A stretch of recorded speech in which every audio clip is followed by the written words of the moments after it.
بسم الله الرحمن الرحيم. ولقد آتينا لقمان الحكمة أن اشكر لله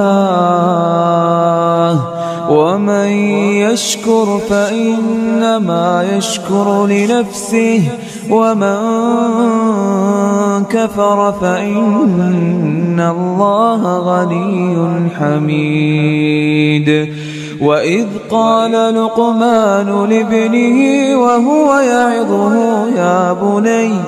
يا بني لا تشرك بالله إن الشرك لظلم عظيم.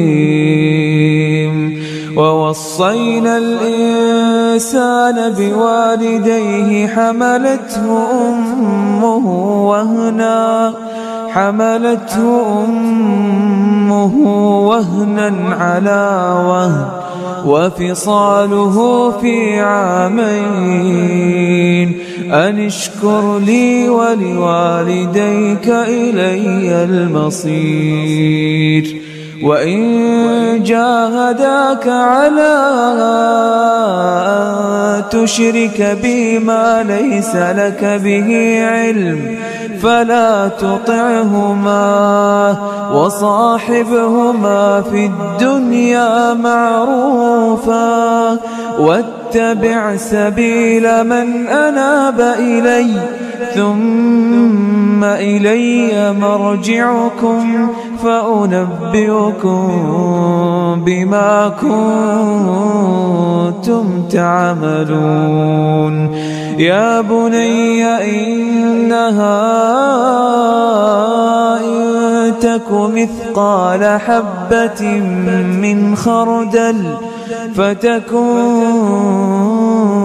في صخرة أو في السماوات أو في الأرض يأت بها الله إن الله لطيف خبير. إن الله لطيف خبير.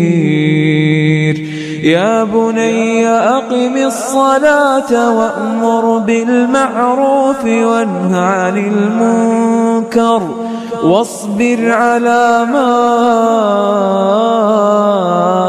أصابك إن ذلك من عزم الأمور.